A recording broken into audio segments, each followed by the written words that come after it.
Hello everybody and welcome back to a brand new episode of our NASCAR Heat 5 career mode. Hope you're all having a great day. Today it's the round of 12 elimination race from the Charlotte Roval. And the points, boy, they are interesting. Christopher Bell, Alex Bowman, Chase Elliott, and Tyler Reddick all below the cut line coming into the Roval. Bell up by 11 to Ryan Blaney, Bowman 18, Chase Elliott 27. After a miserable race in Nashville, Tyler Reddick 37 points back.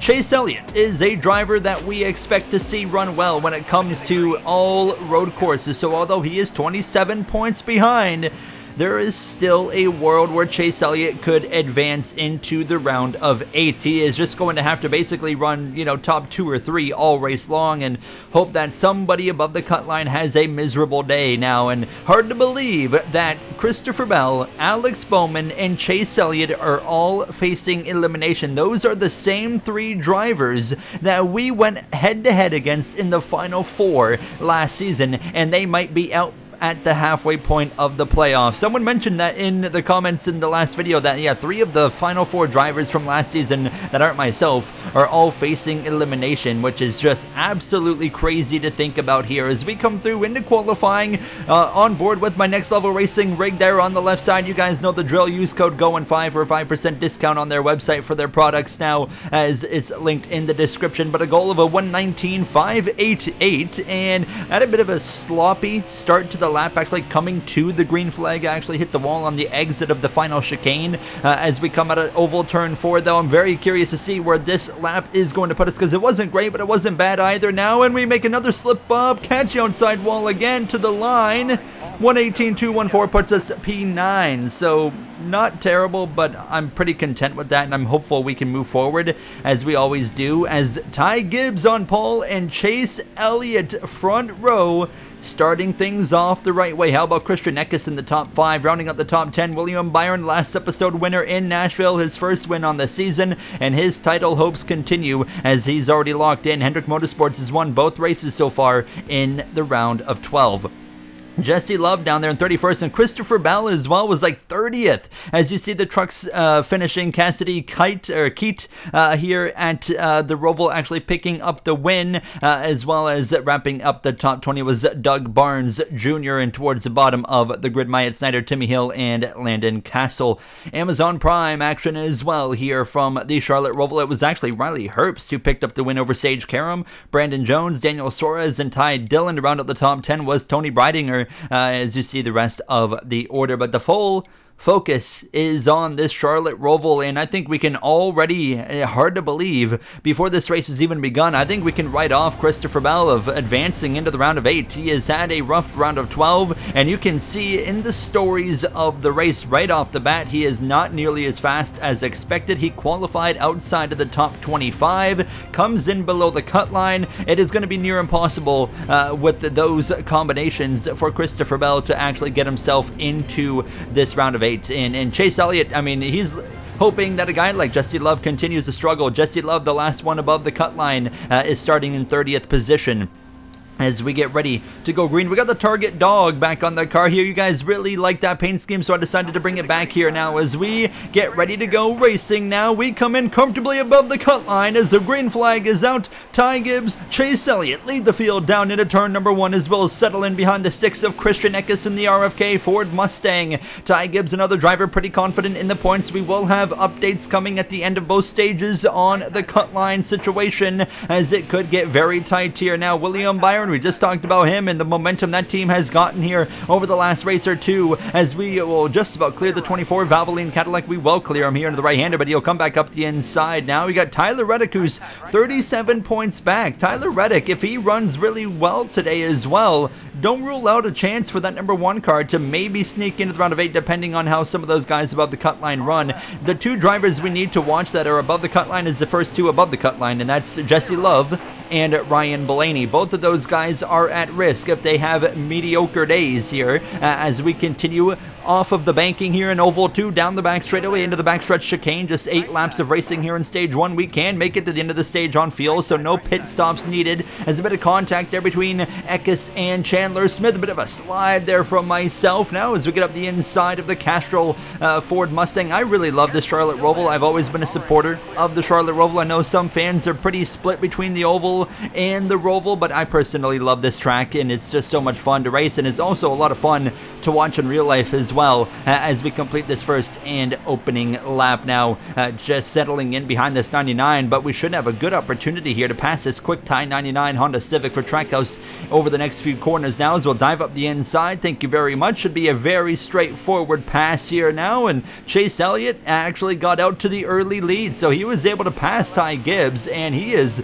immediately checking out in that number 9. He's got the Coca-Cola colors on board this weekend, and Chase Elliott is looking very strong. And if you're Jesse Love or Ryan Blaney, the concerns build, because if Elliott wins this race, it knocks one of them out. And as well, Elliott, I mean, 27 points, you would think's a must-win, but if Love or Blaney just run really bad, he does not have to win this race. He could finish second in all the stages, and he would still make it into the round of 8 likely.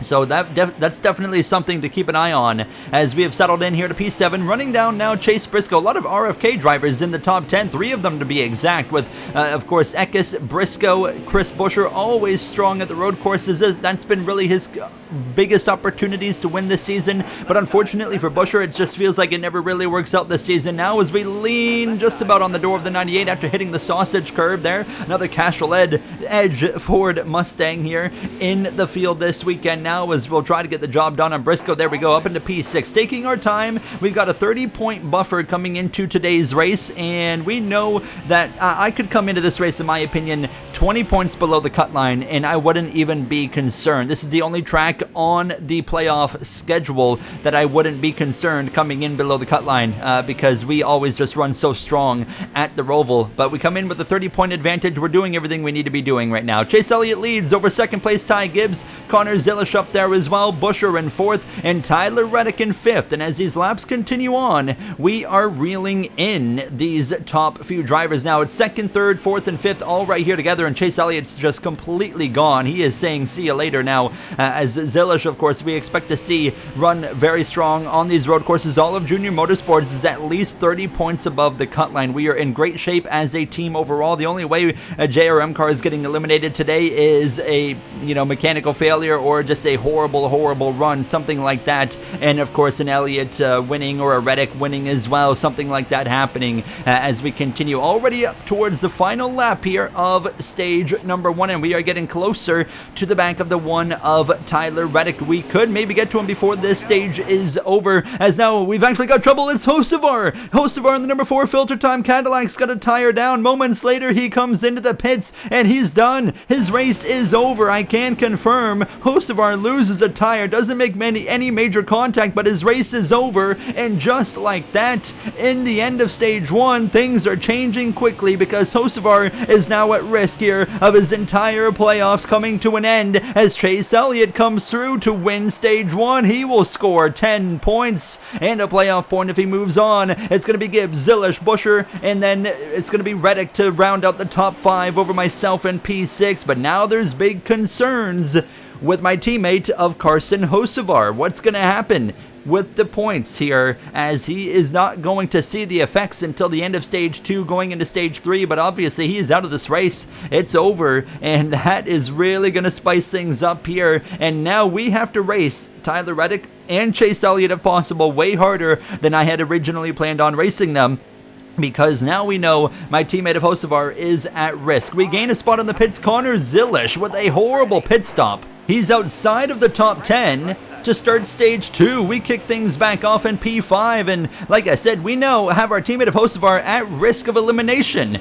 as you'll see the playoff update at the end of stage 1 for the drivers in the bubble area. Jesse Love 12 points above the cut line, Blaney 11 points above, Those gaps are the same as we came into this race. Christopher Bell still 11 back, but Chase Elliott and Tyler Reddick are the ones that are making gains. Elliott now 17 points back instead of 27, and then Alex Bowman still 18 back, but Tyler Reddick closes the gap from 37 to 30. Still a virtual must-win you would expect, as we are as well racing this number 1 hard. We're going to pass him. Hocevar's gap stays the same right now, 31 points above the cut line. Like I said, we aren't going to see that change at all until after these first 2 stages are sorted, but Chase Elliott has gotten out to a commanding lead. He is doing everything he needs to be doing. Chris Buescher up into P2, Gibbs in 3rd, Ty Gibbs as well scoring some stage points, but himself from 16 above the cut line to now 25 points above the cut line going into this 2nd stage. So Ty Gibbs doing everything he needs to be doing as well here in these opening laps of this Charlotte Roval. He's definitely, as long as he continues on this trajectory,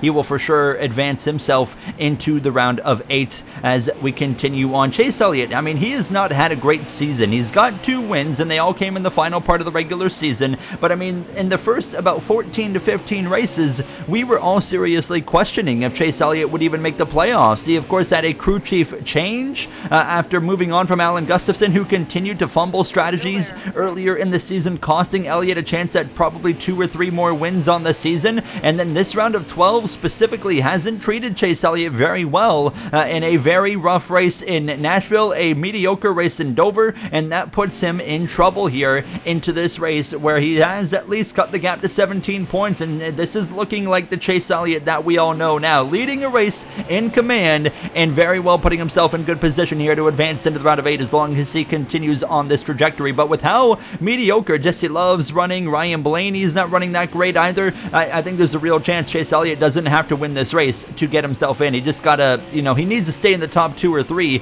and I think he can point his way in as we continue to follow in this 3rd position now. Buescher there in 2nd position, starting to lose some ground to the 9 of Elliott, not much, but a little bit here and there. Chase Elliott's just continuing to control the pace now, about 3 seconds up the road. As for myself, just kind of settled in here, putting in just consistent laps. Now, I wasn't really overdriving the car because I didn't really need to do something stupid and get myself in trouble. So I was just kind of, being a little bit patient here with 3 laps to go. I say that we lose the car in turn 2 in a big moment. We save it for the majority of it, but we crack the right side wall and we avoid big damage and continue on in P3, but that just shows you how quick a car can step out here at the Charlotte Road Course. I mean, it just snapped on me. Fortunately, we save it and we continue on, but that eliminates any chance of running down Buescher for P2 here for this stage. Now it's mainly just kind of defend over that 54 of Ty Gibbs, make sure he can't pass me now as Chase Elliott's got a problem. The number 9 is slow. Chase Elliott from the lead. Engine issue. The engine's gone on Chase Elliott, and just like that, he goes from doing what he needs to do to a heartbreaking end. It's over. Chase Elliott's playoff run will end with Hendrick Motorsports in the round of 12 before he moves to his brand new team next season. Oh my goodness, that might have just saved Carson Hocevar's season as well. Depending on the way the rest of this race shakes out, Chris Buescher to the lead. We advance to P2 with 2 laps to go in stage 2. And if you are a Chase Elliott fan, you just had your heart pulled right out of your chest. I am so sorry.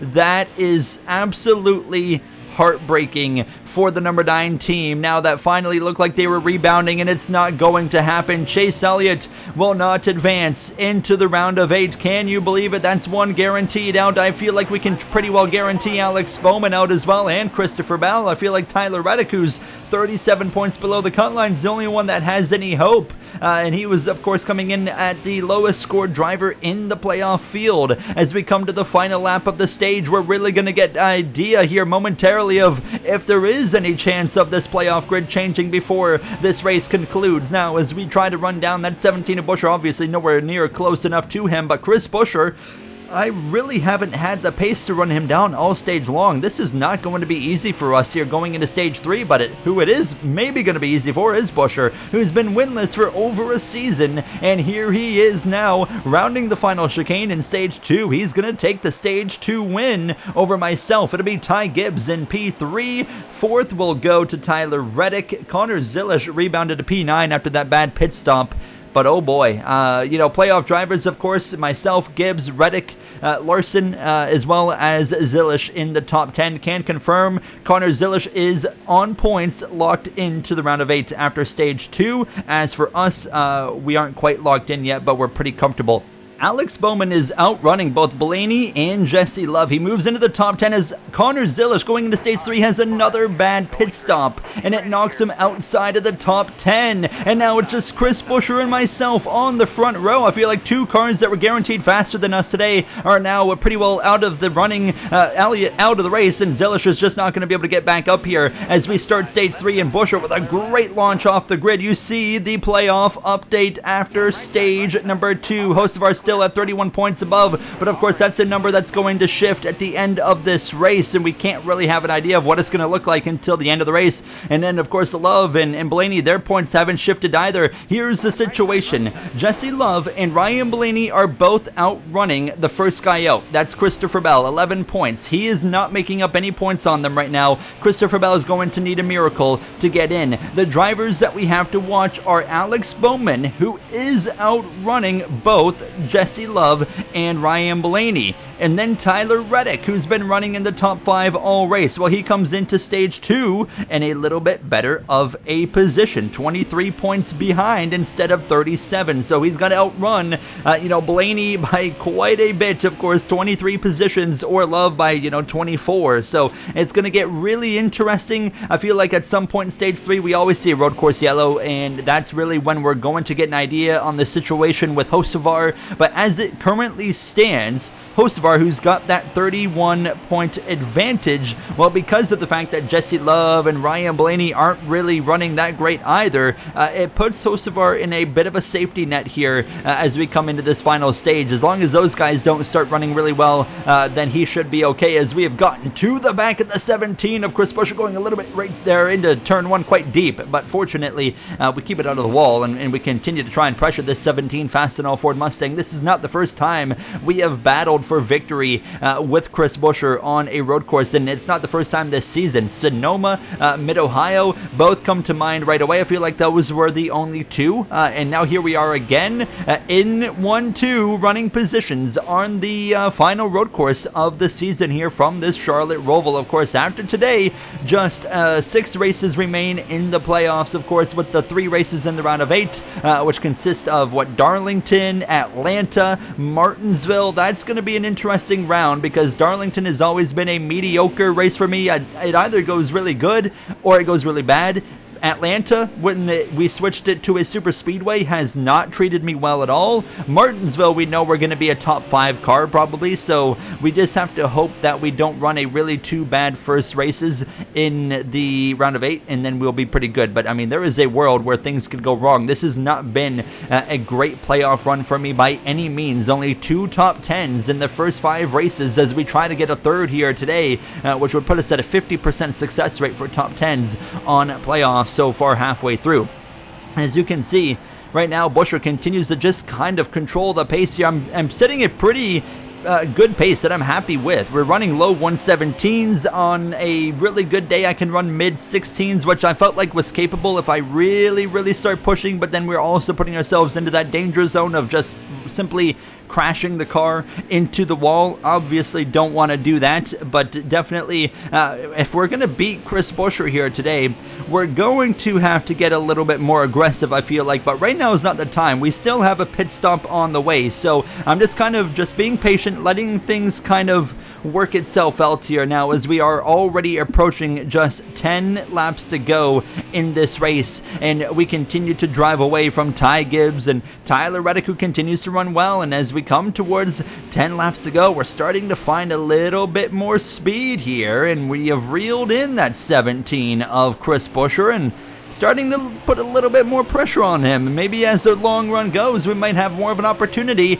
to maybe get to the lead of this race before we even make our pit stops here now. And as we come to 9 laps to go, I mean, we're within a good 2 to 3 car lengths of the 17 into turn number 1. We'll dive into the corner, tuck in behind him, still not close enough to quite make a move. As we go into turn 2, a very shallow entry right there for the 17, but still can't quite pounce on it now, as we're just biding our time, waiting for an opportunity to open up here to make a pass on this number 17 of Chris Buescher. Now caution is out, And there goes that. Everyone's going to pit for 4 tires and feel. Bowman's into P8. Keep an eye on that.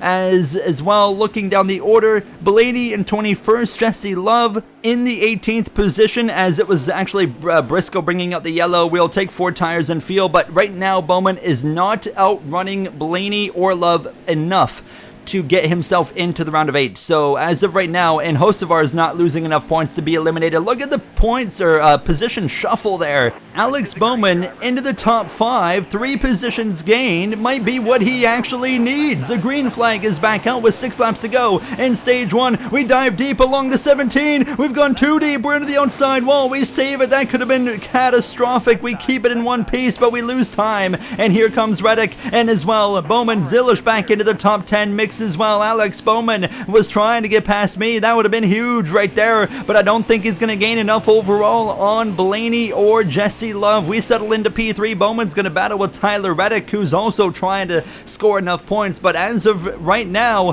they are both right now single-digit numbers behind Love and Blaney in terms of points, but they're just not close enough to get in. I can confirm Hocevar is in as it stands right now. A also single-digit buffer to the cut line. As of right now, I think he's 8 to 9 points above the cut. It's super close, but he should be safe as long as Love and Blaney continue to just kind of run where they are and they don't go very much further forward. But now, as we come to 6 laps to go, Bowman's continuing to fall. He's been passed by Tyler Reddick, so if I'm Blaney or Love, wouldn't get too concerned, but certainly aware of what that 18 is doing, because I think if the 18 of Bowman is going to get in, he's going to have to continue to go forward, passing Reddick, passing me as well. Speaking of passing, we have run back down the Monster Energy Toyota Camry of Ty Gibbs. We'll try to go around the outside, but a door-to-door contact there. He slides a little bit. We save it and continue on now, wheel to wheel, as Gibbs not going to make this one easy.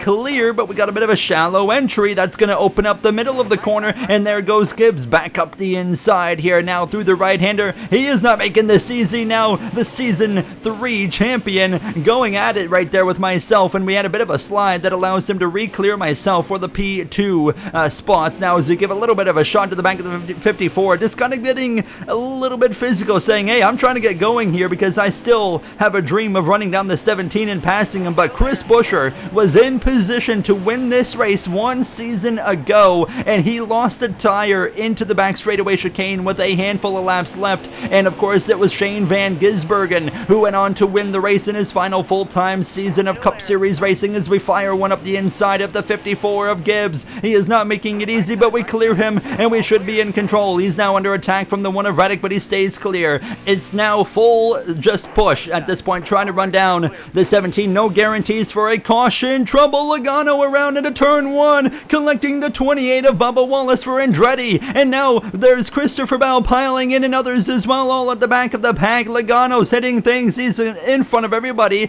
No caution. We stay green with 3 to go. So the green flag is still out, and we still have to make up over 2.5 seconds to the 17, coming to 2 laps to go. If I am pushing full beans, I just don't think I can still get there, but that's what we're doing. I am giving it 110%, putting my car in harm's way if necessary to try and run down the 17 in these closing laps. Now less than 2 seconds between myself. We crack the outside wall. That's the risk that comes with just pushing this car to the absolute limit, and we give up a couple tenths now. 2.2 seconds now coming to the white flag. Can we get there? We just came off of a 1:16.7, just a few hundredths off of our fastest lap of the race. That was pretty well the maximum I had as we go down into the bus stop chicane at full push here, braking as late as I can possibly get away with now, and it's just not going to be enough. White flag is in the air. We gain 3 tenths, 4 tenths in the final chicane, half a second, but still 1.6, 1.5 seconds now, 1.4 to Buescher. I just don't see it happening, but we're going to give it our all. Chris Buescher has been just desperately trying to find victory lane for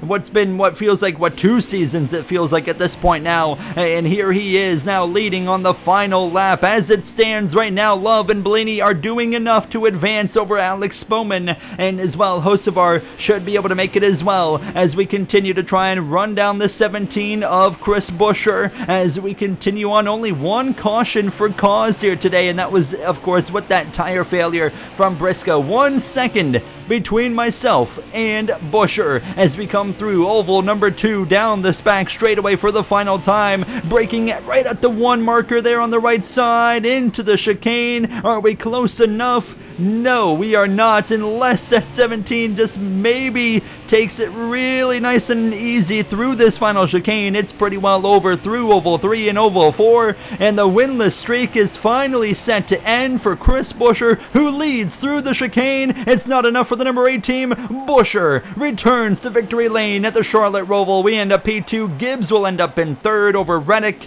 as well as Zilish, who rebounds to 5th, passing Alex Bowman. And then you got Caruth, Byron Eckes, and Ryan Priest with a great top 10 run. Love in P17, Blaney in P21. They did just enough to get themselves into the next round, and Christopher Bell, a horrible day in 33rd, not the performance we expect from him anywhere, and especially a road course. And there it is, the 4 drivers out: Bowman, Reddick, Bell, and Elliott. Bowman and Reddick both got really close to making it in, but they missed it by 3 points and 6 points. Blaney will move on with Love. Hocevar as well, barely moved on. Ty Gibbs and myself pretty comfortable, and there's the 8 drivers left. It's Cadillac versus Toyota, Hendrick Motorsports, Junior Motorsports, 2311, and Joe Gibbs Racing. 4 teams fighting for 4 spots to make the final 4, starting in the Southern 500 throwback race in the next episode from Darlington Raceway. I'll see you guys then. Thank you for watching. Have a great day.